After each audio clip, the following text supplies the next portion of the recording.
Hey there, saltwater angler, and welcome to the Lower Chesapeake Bay Fishing Report, bringing you the current fishing report, whether it's good, bad, or ugly. Now let's take a moment and learn who's making this show possible, and then we'll jump into the reports. Looking to protect your dock with materials built to last? Shoreline Plastics has you covered.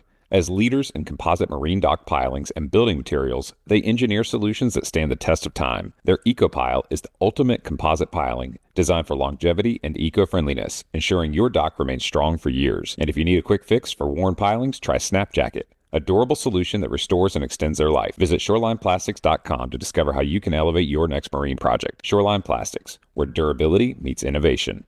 Listen up. AFTCO has a promotional gift for all Great Days Outdoors Podcast Network listeners. They're now offering a camo sunglasses cleaner cloth with any purchase of AFTCO products. For those cold, wet, or windy days, I especially enjoy my weatherproof fabric barricade jacket, as well as my Helm insulated fishing gloves. All you got to do to get your coupon code is text LCBFR to 779-345-2918. You'll get subscribed to our email list, and we'll send you the promo code via email. All right, y'all, welcome to this week's show, part of the Great Days Outdoors Podcast Network. I'm your host, Luke Barton, and each week we're going to be talking with local charter guides to learn about what's biting in our local waters and try to gain some useful insights from their expertise. We encourage every angler listening to this show to do their part in sustainable fishing practices, helping to keep this amazing fishery we have healthy and thriving for generations to come. While winter in the lower Chesapeake can make for some tough fishing conditions, there's still plenty of trophies to go out there and target. So, time for the report. Let's jump on in and find out what's been biting. All right, guys, and welcome to this week's show. One of the things that I love about this platform is that we've got the ability to, go into depths with all these different charter guides and learn more about fishing and fishing tactics, lures, rigging, etc. But another big part of fishing, obviously, is preparation. For those of you that are boat owners, that's an important item in terms of maintenance to make sure you're doing all the things so that when you go out to go fishing, you're good to go. And so throughout the year, we try to time things so that we can bring something relevant to you that's going to be useful in real time. We've got something coming up in a couple of weeks that I'm excited to share too. That's going to be all things offshore rigging with lures, talking to an expert on that. But this week, we really want to focus on boat maintenance, especially with your outboard, as we have the spring and summer season approaching. So we went to a local expert to have this conversation. We hope you guys enjoy it. Stay tuned for a quick word from our sponsors, and then we'll jump into the conversation. Would your insurance cover an air ambulance in a medical emergency? The fact is, insurance doesn't cover the full cost of medical flights, leaving you and your loved ones at financial risk. But with an Air Medcare network membership, you can focus on recovery, not on finances, should the unexpected happen. They take care of everything, with no costs for flights, only when flown by one of their providers. Membership covers your full household and starts at $99 a year. Visit gdo.deals/airmedcare to enroll. Tired of battling salt corrosion on your boat, trailer, and reels? Meet Salt's Gone, your ultimate solution. This powerful, instantly acting chelating agent tackles salt and brine with ease, featuring corrosion inhibitors to protect against future damage and surfactants for a thorough clean. Salt's Gone is pH neutral, making it safe for all boat materials: metal, glass, paint, vinyl wraps, and more. Highly concentrated, just 1 gallon creates 100 gallons of ready-to-use solution. Apply it with or without running water. It's perfect for any situation. Use code GREATDAYS10 to save 10% at saltsgone.com. Or if you need faster delivery, use Amazon or your favorite retailer. All right, guys, we're going to dive into a really cool podcast special this week. It's wintertime. We obviously just had a bunch of snow. And as we start to dream of warmer spring temperatures, we're all thinking about, is our boat ready to get back out on the water? So we thought it would be applicable to meet with a local subject matter expert and talk through all things, boat maintenance. So I'm excited to have Andrew Kaiser on from Troy Marine. Welcome to the show, Andrew. How you doing? Hey, y'all. Thanks for having me. Appreciate the opportunity. Hope we can get some people informed. Yeah, man, I'm excited to have this conversation. Being prepared, we always talk about preparation, safety, gear we talk a lot about, but maintenance is obviously a critical part of, having a successful day on the water. So maybe you could just kind of give us a high level overview of, Troy Marine, where are you guys located and what kind of services do you specialize in? Yeah, so we specialize in the sales and service of Yamaha outboards, as well as Avid boats, which are aluminum boats, and then Aqua Sport boats, which are fiberglass, center consoles, dual consoles. So we kind of cover a spectrum there. We're located in Carrollton, Virginia, which is about 5 miles south of the James River Bridge, in between there and Suffolk. So we're in a good location of kind of pass through if you're working at the shipyard or if you're working on the south side. We're still in a good spot for either way for you to get to us. Yeah, absolutely. It's not too far away. And you mentioned Yamaha outboards, and obviously, nothing has gotten less tech. It's all gotten more high tech. So as things have like changed over the years, what kind of stuff do you guys do to keep up with the trends and make sure that, as customers, we're going to be able to expect the latest and greatest? Yeah, so all of our techs, including me, would go to Yamaha University, which is actually Yamaha itself, for rigorous testing and training through their program. So we are all factory trained technicians here. We are all trained, certified, everything like that. We're actually the only Helmmaster EX certified dealer that has gone and taken the courses on Helmmaster EX for these new systems that have joystick, autopilot, everything like that through Yamaha. So it's a good attaboy there for us to be able to have that. We know exactly what we're doing on everything. But as far as all the regular Yamaha stuff, we are factory trained technicians. We go at least twice a year. All of us do, so that way we can stay up to date on everything going forward. And that's huge to know that, and obviously peace of mind too. I assume you guys do obviously warranty repairs as well there for Yamaha. Is that correct? Yeah, so warranty repairs are actually really few and far between with Yamaha. We're what's called a Yamaha Key Dealer. So all we deal with is Yamaha. We don't deal with Mercury. We don't deal with Suzuki or anything like that. But in our mind, Yamaha, of course, does put out a premium product. Oh yeah, And the amount of warranty claims that I actually fill out is slim to none in most cases. yeah. Um, with that said, anything that Yamaha does mess up, they are going to cover. It's not something that you have to worry about. If it's something that you did, they will be straightforward and tell you, hey, man, look, this is why it is what it is. You did this, and this made it this. So therefore, we can't cover that. But if they screwed something up, they will 100% help you out. Yeah, and that speaks a lot to the character of them as just a provider and a manufacturer. Obviously, they've got a Class A 5-star product, and that gives folks like us, recreational anglers that invest a huge amount of money for outboards, to know that it's an investment that'll pay off in the long run, especially if we do proper care of our outboards. So with that, thinking about here it is, the very end of February, early March. We're going to be fishing here in a matter of a month and a half. What are some of the preseason maintenance items that are really critical things for us to do in advance of the upcoming season that we often forget to do? Well, hey, look, I mean, you can't just start getting out there now. I mean, I've already been a couple times. You can't be a fair weather boater now. But understand that a lot of people are, and that is what this is all about. It is a recreational item. You use it when you want to use it. You don't want to use it when you don't want to use it. But the biggest things, I mean, when you're starting to do the preseason maintenance and everything, so that way you can get everything right for the year, it's always a good starting point. And with that being said, you want to get ahead of all the issues and things that may have happened over the winter, stuff that happened in the fall that you forgot about. So that way you're prepared moving forward and you're not that guy at the boat ramp that can't get his motor started holding everybody up. Mm.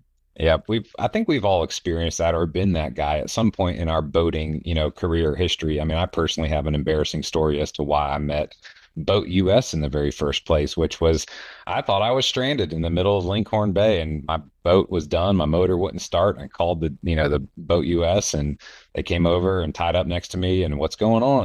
The engine won't start. And he very graciously and kindly let me know that my shift lever was not in neutral and I was, backing off to the races. Oh yeah, that works. That happens more times than what you'd think. I've had customers that'll call me and say, "Hey, you sold me, choice words, and this thing's terrible. I'm bringing it back to you, and it won't start." And I go, "Okay, well, is it in neutral?" Yeah, it's in neutral, especially on these new DEC digital motors, where the throttle it has detents in it, but if you Hmm. just look at the control, it's very hard to tell whether it's in neutral or not. So you can actually change the colors on them now to where if it's in gear, it's a different color, Okay, which is pretty neat. that's cool. But when they first started coming out with DEC, it was all one color, and you couldn't really tell unless you felt the detents. And I had a guy that probably for 15 minutes telling me that it was in neutral, and it was not. Oh wow. Now what does DES stand for? That's digital electronic steering. Okay, DEC is digital electronic control. got it. Okay. It's just crap. All right. And just like with all things technology, sometimes it goofs up on us. So we had a little bit of a headset glitch there. But the question was, DEC, DES, you were talking about some of the different controls. What does that actually stand for? Yeah, so there's four levels of what's Hellmaster EX. So level one is DEC, which is digital electronic control. So that's just your have a 704 control is what it's called in most mechanical cases, which is Hmm. the regular Yamaha top mount control that everybody's used to. And then you start going into digital. So digital electronic control replaces that with a fly-by-wire system. Hmm. And then you go into DES, which is level two, which it's digital electronic steering, which is what a lot of the new motors have, up from 200 and up essentially.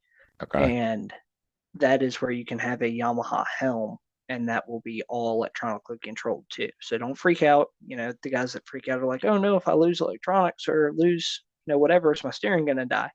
No, Yamaha has fail safes built in to where that way, if for whatever reason something went bad, you could still get home. It's the Got whole it. point of it. They Got do it. look out for that kind of thing. Level three is when you start going into autopilot, and that's a Yamaha autopilot as well. It's built into that whole system. So no more Garmin autopilot pumps, hydraulic steering, mess that you have to bleed, all that stuff goes away. Got it. Level four is joystick. So if you start going into the guys that have a joystick on the dash, and everybody's seen the videos of the motors turning toward each other and away from each other and everything else, and that is level four. So that's the different levels of Helmmaster EX and the new digital stuff that's all coming out. That's exciting, man. I one day in the future, when the checkbook gets a whole lot bigger, we're gonna have a conversation about that for my rig. But for now, I'm that old school 704 guy. And like I was saying, had that embarrassing time where you learn. It's just part of the journey of being a boat owner. And so is obviously the maintenance items. You get better at your checklists and things like that as the years go by. But I'm curious from your perspective, for those of us that are a little bit more fair weather coming up into the next couple of weeks, to be ready. What are some of the common issues that you see with outboard motors, like right at the start of the season, that could be avoided with proper Yeah. maintenance? So everything start of the season is fuel, fuel, fuel, 90% of the time. Had a guy that came in yesterday that just wanted to go start using his boat and had a chef cable break. That's one out of 100. But fuel, fuel, fuel is the biggest issue that we see at the beginning of the year. People that have had their boat sitting all winter or longer and haven't treated the fuel, haven't done anything like that, and it's either ethanol or ethanol free. We'll get into that in a second. Yeah. But either way, that is the most hindering thing from people being able to use their boat first time they take it out is bad fuel trying to run through these motors. It's not like your truck, your car, everything like that that have much bigger injectors that are used to the fuel and everything like that. These motors are made to run clean, they're made to run efficiently, and they are a little bit picky about what fuel you put in them. Mm. Do you have a preferred stabilizer that you guys recommend when it comes to that wintertime, sitting up for several months? Which do you typically go to for a fuel stabilizer? So, fuel stabilizer, we do recommend Ring Free Plus, which is Yamaha's fuel stabilizer. I Hmm. will always recommend a manufacturer product. And the reason for that is they have tested them 7 ways from Sunday more than we ever could. So they know what's going to work for that motor. It's just like oil additives. I recommend zero oil additives. Use your manufacturer's recommended oil, change it when you're supposed to, do it like you're supposed to. They test it for a reason, and they will know if you put a different oil in it and something happens and you try to get it covered under warranty. Yeah. They have ways of finding out, I'm sure. And it's just a good reminder too that like I like the way that you said that about, these things are designed to run clean and efficiently, because it's a very inefficient environment. Like you've got all that drag of a hull against water, and there's all these things that are trying to reduce efficiency just by the fact that it's a boat, not four tires just running on concrete. And so the engines are that much more efficient and designed that way. And so as a result, doesn't take much more than a couple of particles to, cause some problems, which all goes back to that fuel and it needing to be clean. In terms of like items, in the outboard, when you think about key components beyond the fuel, when we go past the fuel, what are some of the other key components that do require attention during our servicing preseason or over the winter?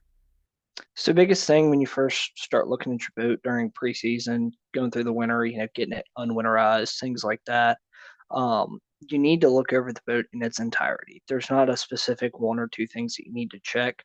I would say the biggest things to hit, of course, are some of the boat systems as well. Bilge pump, that's a big item there. That if you don't have a working bilge pump, then You forget a drain plug, you could have an issue. Uh-huh. But as far as on the motor, you need to make sure you don't have any leaks going on. You need to make sure run it in the driveway. Make sure you don't hear anything weird going on. Make sure that everything's working how it should work.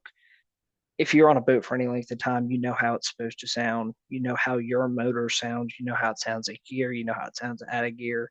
You should run it, do everything that you need to do in the driveway before you ever take it to the boat ramp, and make sure that everything's working in its proper order. So you just mentioned something that brings up an age-old argument I've had with all of my boating buddies, and I swear I have a photo somewhere where going down my dock, you can see it's like you see like 27 gray Yamaha motors in a row, and nobody could, come to a conclusion about the right answer. Okay, we're flushing our motors at the end of the day. Flushing with the ears versus using the plug-in, the screw-in hose connector for flushing, which is the proper one to do? And is there a reason to do one versus the other in different situations? Yes. So if you are on a lift, and this is, I say, for the lift guys only, hook it to the flush attachment on the motor. Do not run the motor. Hook it to the flush attachment on the motor. When you get back, as soon as you pull them out of the water, hook it to the flush attachment, let water flush through them. 15, 20 minutes, easy. Okay. Um, if you are not on a lift, if you are any of the guys that have it on a trailer, any way that you could possibly get a barrel or ears to it, do it. Okay. Because let's think about how a thermostat works real quick. A little automotive lesson at this too. Um, any thermostat, as soon as your cold well water, it's coming because all that water is coming out of the ground. As soon as that cold well water or city water hits that thermostat, it's not going to take very long for that to close. So then you're talking about minimal water going through flushing it in comparison to when you're sitting there running it. Yeah, it may take a few minutes to warm up, but it's going to warm up. Your thermostat's going to be open. You're getting everywhere. And it's flushing how it should because it's bringing its own water in. It's flushing it through every Coolidge passage that it needs to.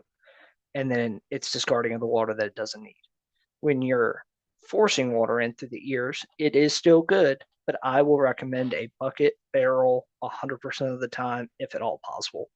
Even on these 300s, 250s, stuff like that, where you have low water pickups, you can't use ears because they have low water pickup. So you can't use the ears on them. You have to put them in a bucket or use a flush attachment. So putting them in a bucket of some sort, I've seen guys go and get like the 100-gallon, metal encased plastic Oh yeah. containers and cut them. It's where that way they can put their 300 in it because that's the best possible way to flush it. I do not recommend salt away. I do not recommend any of that stuff. Straight fresh water. If you Hmm. can put it in a bucket, put it in a bucket. If you can't put it in a bucket, put it on ears. If you can't do either one, hook the flush attachment to it, but do not start it. Got it. Okay. So so like me, for example, like many of my buddies were in wet slips. And so when we get done, in order to, flush them out, we have to, trim our motors up. Now, in theory, we could probably get some ears to it, but is there any reason or danger in doing it with them in the fully trimmed up position as opposed to vertical? Yes. So you do not want to run the motors while they're trimmed up like that. Got it. You want them to be trimmed down because you think about all your oil in the oil pan, everything like that. You want it to be at the level that it's designed to be run at. So in your situation where you're in a wet slip or something like that, hooking it to the flush attachment is your best option there. Okay. And then obviously let it run, like you said, at least 10 to 15 minutes. Um, 15 to 20. 15 to 20. Got it. And it needs to Yeah, happen. And I think I've been guilty of this in the past too. And so what I'm hearing is like, as soon as I get back and tie up, the first thing I should do is get my water going while the engines are still warm so that thermostat is open and it actually gets through the appropriate places. correct.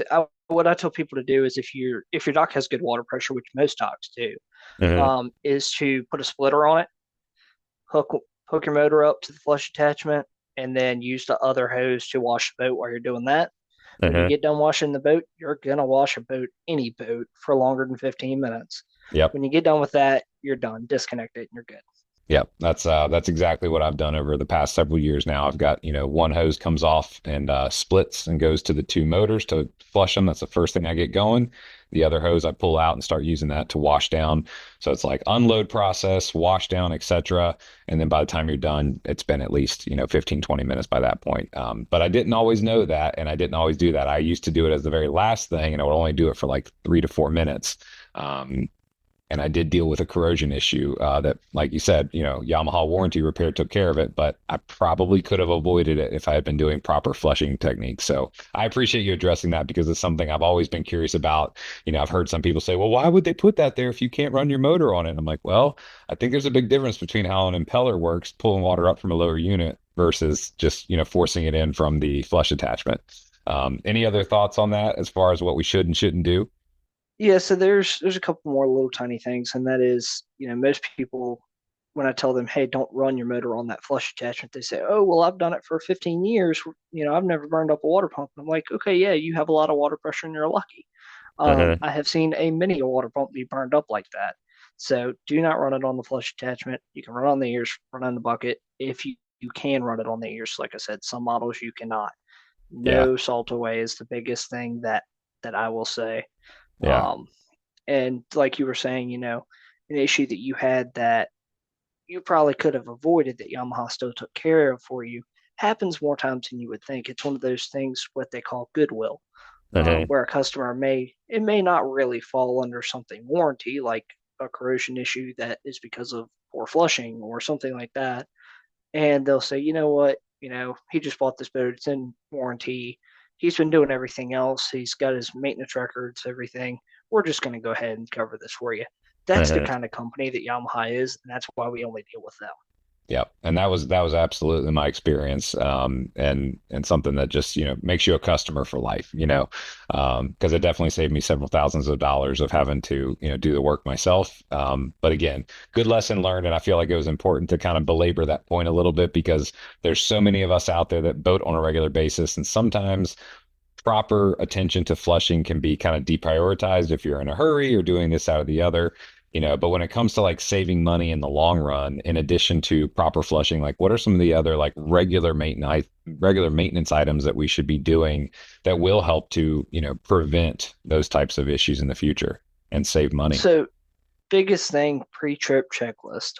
Make sure your oil level is proper. Make sure that you don't have a bunch of water in the fuel. If you do have a bunch of water in the fuel on most motors, it will have an alarm that will go off. It'll go off. It will stop going off when you're in gear, but it will go off in neutral. There'll be a light on the dash tells you. But also, it is a good habit to just take a small fuel sample, see what it looks like, um, and make sure that you're doing your routine maintenance, because doing routine maintenance at the start of the season or the end of the season, whichever one you do, there's a lot of people that do maintenance at the end of the season, get it winterized all in Uh-huh. one shot in comparison to doing it at the start of the year. But Uh-huh. doing a pre-trip checklist, looking at the entire boat and the entire motor, like we were talking about, check for leaks, check for birds' nests, stuff like that, will help you in the long run so that way you don't have any issues. Uh-huh. Regular maintenance, following the owner's manual, doing your water pump when you're supposed to, VST, time belts, things like that really make these motors last thousands and thousands of hours. I'm curious, what's the most hours that you've seen on any single Yamaha engine? Most that I have personally seen has been over 5,000. Wow. That's Yeah, it's uh that's I've seen significant. several commercial engines. I don't want to tell you the real number that I've seen because I don't remember if it was a six or a nine, but it was Okay. either 9,000 or 6,000. It was up there. That's a lot. And these commercial guys, government, everything like that, they use Yamaha because of their longevity. It's always been said, if you want to go fast, buy Mercury. If you want to go forever, buy Yamaha. And that I like is that. very, very true. If Yeah. you want to go for a long time, and as long as you take care of them, they will take care of you. We had a set Uh-huh. of motors for a local police fire department in here, and they had 4,000 hours on them, and we looked in the inside of them, and they look brand new. Oh wow. Take care of them, and you won't have a problem. Yep. And I'm assuming they've been bringing them to you since birth for regular maintenance. No, government stuff goes through different channels as far as who Got it. they can take it to and everything. But I have had several motors, that are senior tech Clark, who's, in his 60s, and he's been doing this since he was 16. Uh-huh. And, he's seen motors that he put on that are still running because he's been the only one to ever touch them. Wow. Things like that, that it's pretty neat in this industry being able to look around when you're on the water or at the boat ramp or driving down the road and you see a boat that you rigged at the gas station or a boat that you worked on the other day out on the water and he's having a blast. Yeah. There's a certain sense of pride that comes with that. Oh, I could definitely see that where it's like, hey, I built that, now I'm watching that guy have fun with it, guy or gal, it's just a pride of ownership thing, I think for sure. And it's just good to be kind of refreshed of all these important things that we need to consider and be reminded of like, when you're talking about the impeller a minute ago, it's like it's easy to forget that like that's a piece of rubber spinning inside of a metal housing. And if it's dry, that's rubber spinning against a dry metal housing. It's going to eventually be a problem. Um, are there any warning signs that we should look out for? Like you mentioned the bird nest. Are there any others that come to mind? And by the way, I have personally seen a bird's nest inside of my motor cowling. So that was one of those crazy freak things that you don't think about, but it's like, yeah, preseason, you should remove your cowling, look underneath it. You might have a bird's nest. But any other things that are warning signs to look out for that we may not always think about? Salt buildup, corrosion is a big one. If Uh-huh. you have one of the boats that has a lot of what we call splashback or washing motors when you come off a plane, basically you take the throttle from being at a cruise speed to slam it back into forward gear, and you get a big wash of water that comes over the top of the motor. You'll see a lot of Uh, salt buildup from that. So uh-huh. you want to make sure, look down in your pan, see what all's going on there. Bird's nest, I had one this morning. That Yeah, does happen. Get a motor cover will help you out a lot. yeah. Uh, there's that is the two biggest things that I would say. And then of course, like what we're saying, check your gas is the all time biggest. First thing in the year, we do 90% VST fuel jobs. So VST, I've had this conversation with others, and sometimes it's hard to. Could you describe like what does VST stand for, and where in the stage of fuel delivery to the motor does the VST tank sit, and what role does it play in causing a motor to run poorly if it's clogged? So we'll start from the beginning. So you got your fuel coming from the tank. It travels from there to you should have a fuel water separator, 10 microns preferred. Um, that should be an inline filter in the boat. Once it Uh-huh. goes from there, it's going to go into the motor. And on Yamahas, it's going to go into what we call the cup filter, which is just another, paper fuel water separating filter that is on the motor. It leaves that and it goes through your low pressure fuel pump. So that's just a mechanical fuel pump in most cases that is going to deliver fuel to the VST. The VST stands for vapor separation or separating tank.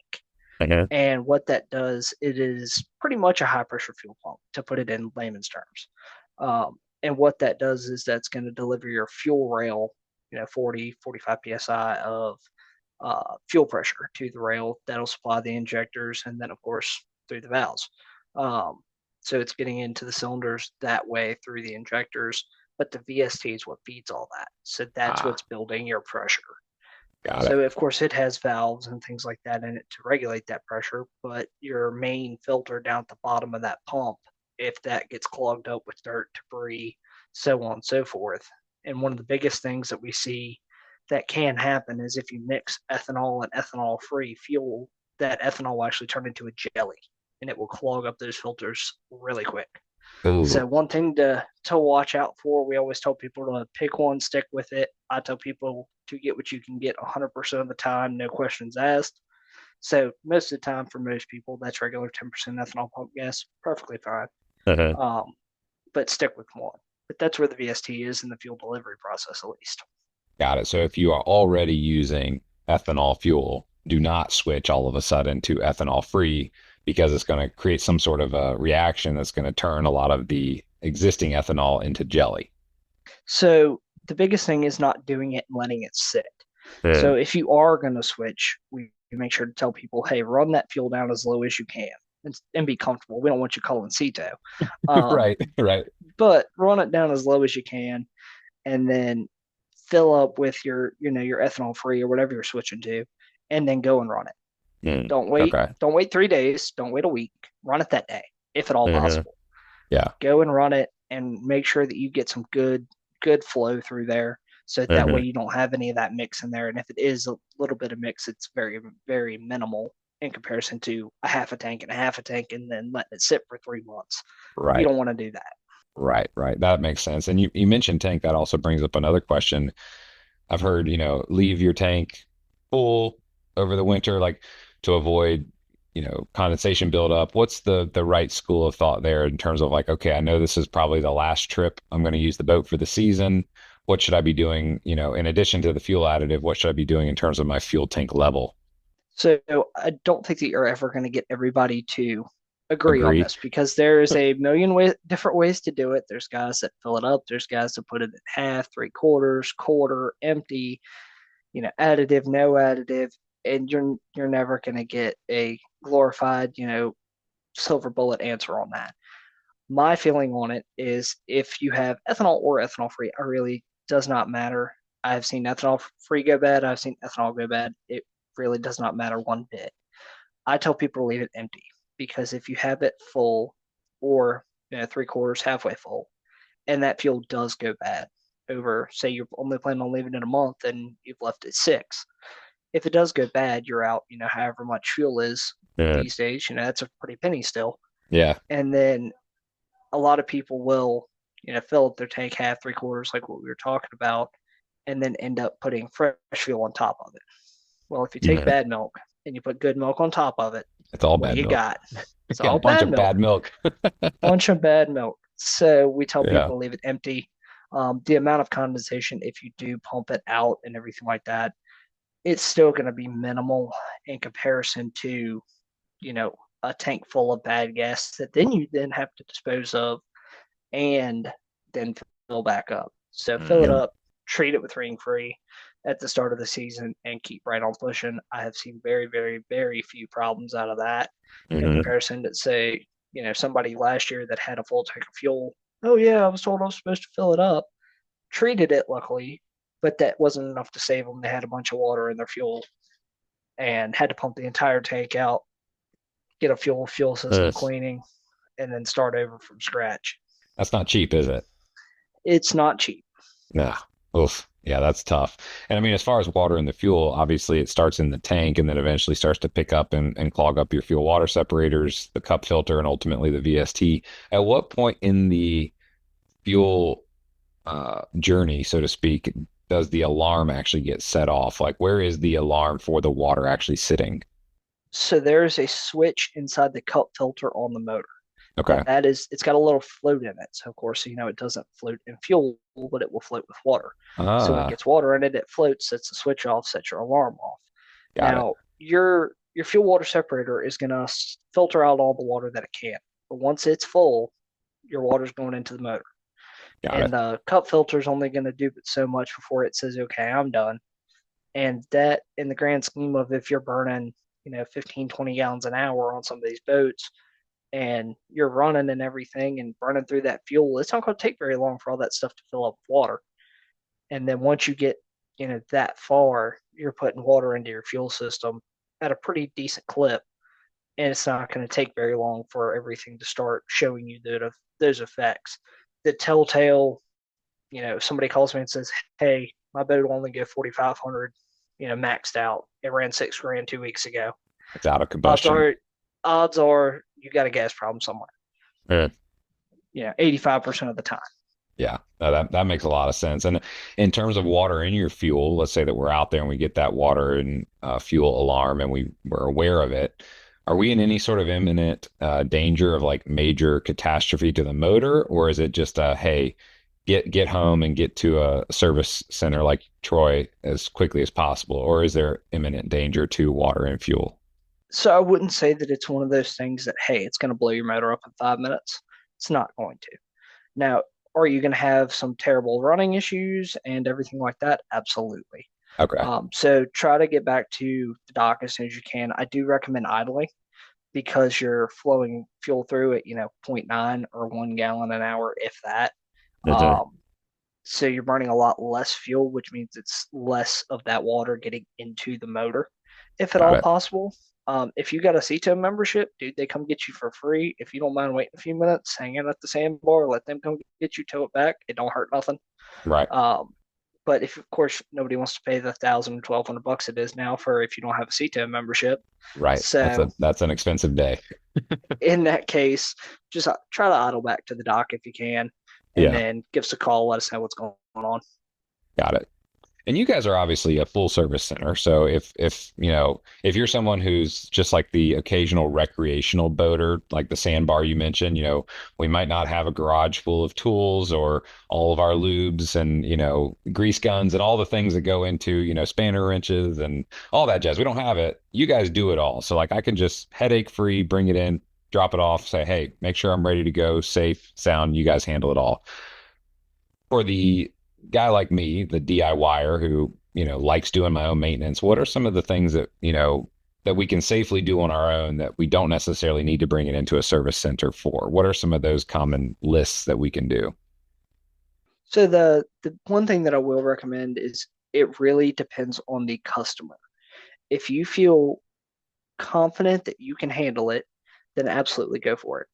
At the end of the day, it is your motor, it is your investment, and it is your money to save or spend. Mhm. So most mechanically inclined boaters can tackle about a 100-hour service. And I Okay. say that broadly, and it really truly does depend on the person. Right.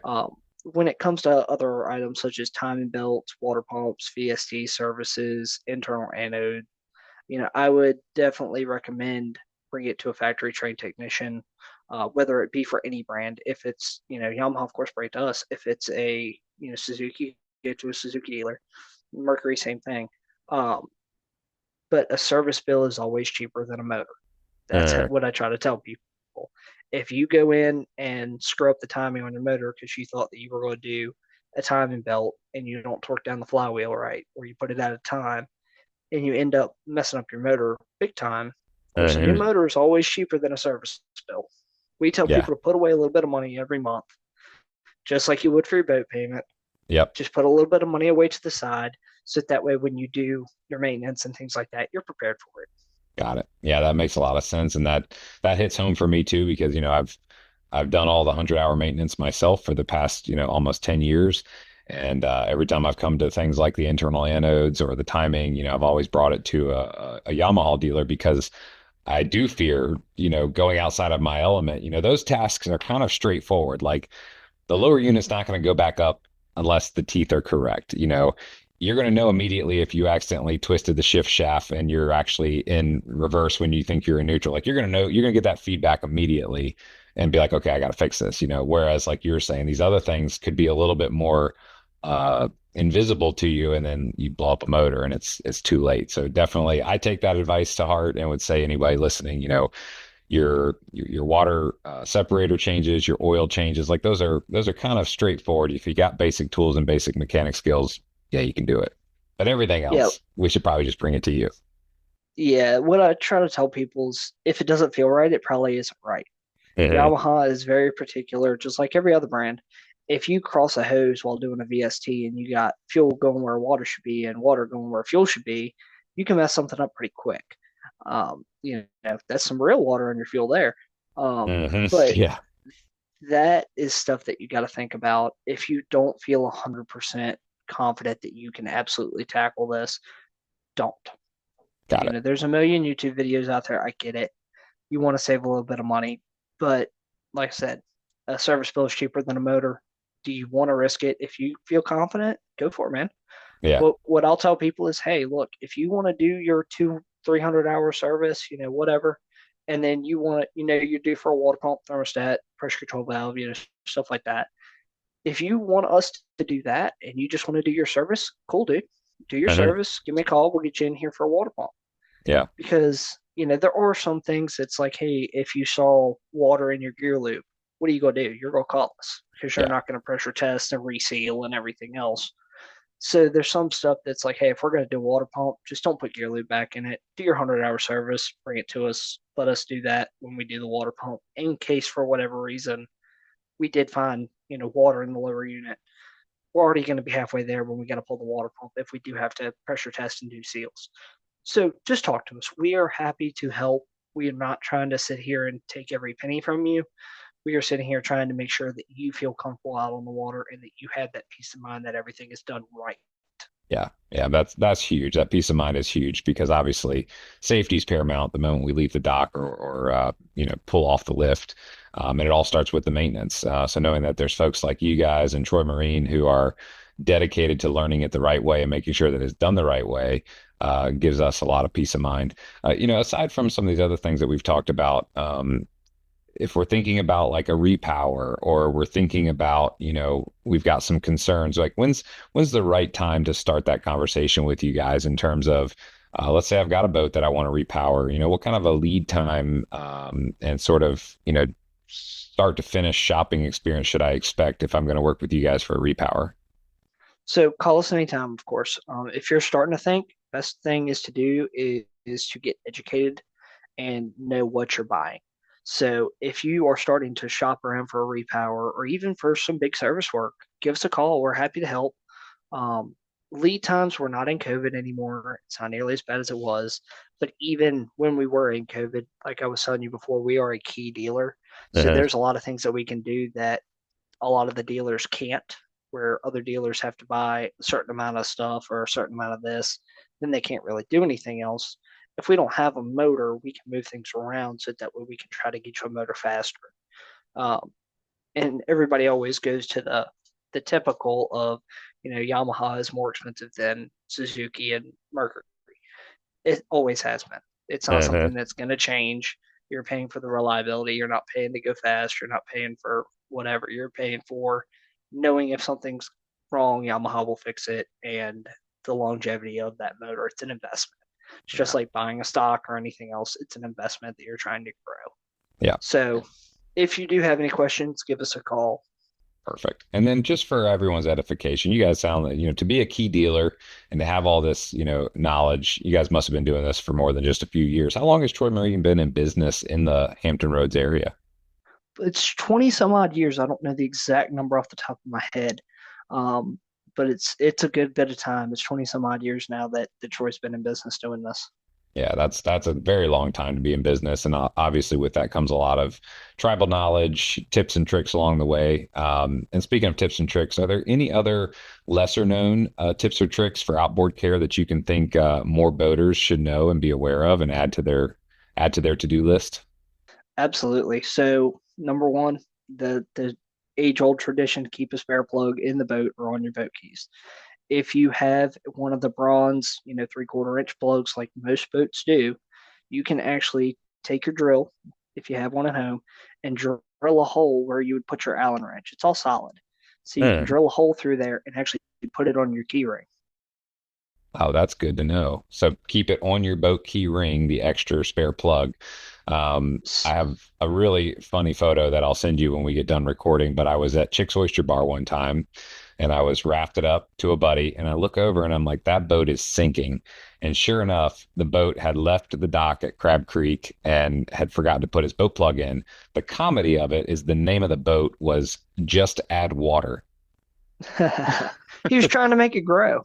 It was hilarious.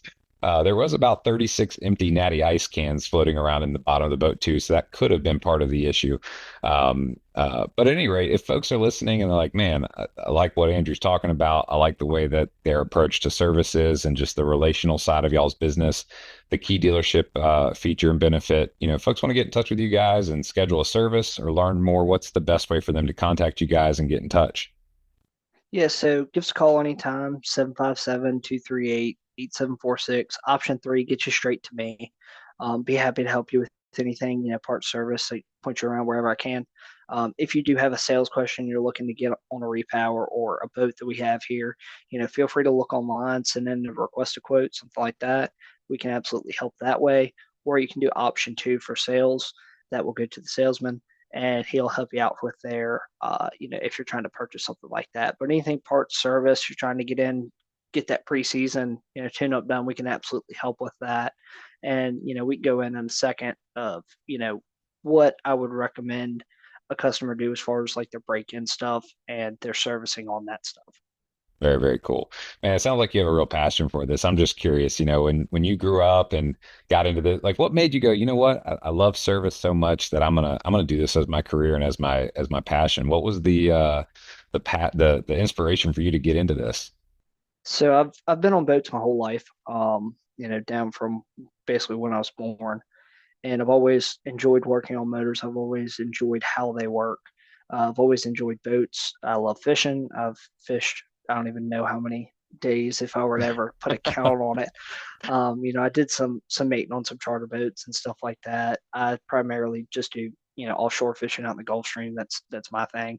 Uh-huh. Uh, but as far as the inshore fishing and stuff like that, when I see my sister and girlfriend and stuff like that, they want to go and catch something. Of course, the river's right there, so we go and mess around with stuff like that. And I've just been doing it for so long that it becomes part of you. Whether it was in your blood from the beginning or not, once you start doing it, you feel that little hook come into you, and it drags you in, and that's what it's all about. I've been, like I said, been here for 8 years going on, and I mean, couldn't be happier.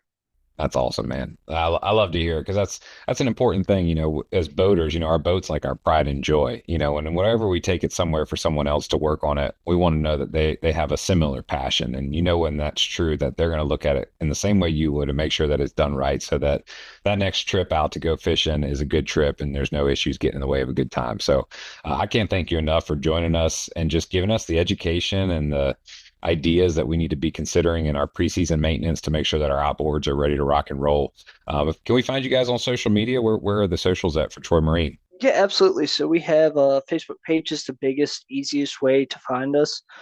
We don't do a whole lot of Instagram. We've been thinking about possibly going on TikTok since that's all the craze, Ah, but we haven't nailed that one down yet. But best way is on Facebook. Everything is on there.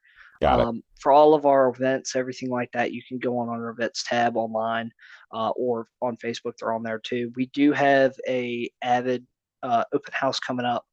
It's going to be March 22nd, 9 to 3. It's going to be the Avid Boats Big Blowout Sale Open House. So come Very by, talk cool. to Troy if you're interested in repower, Avid, Aquasport. Come by and see us. It'll be a really good opportunity for some people to get some good deals on some stuff.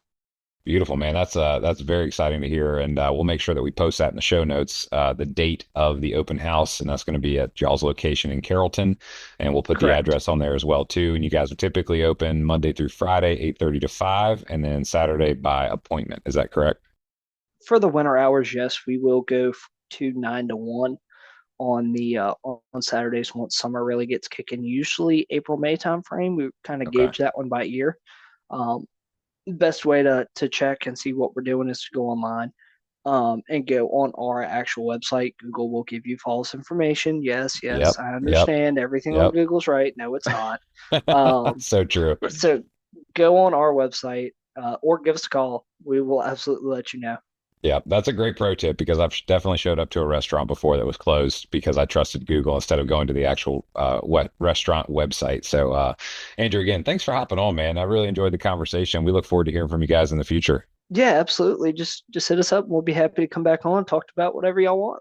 Awesome, man. Well, folks, that's going to wrap up a really cool segment about all things outboard maintenance, preseason, winterizing, and more. I hope you guys learned something cool. Stick around for a word from our sponsors, and we'll be back with you real soon.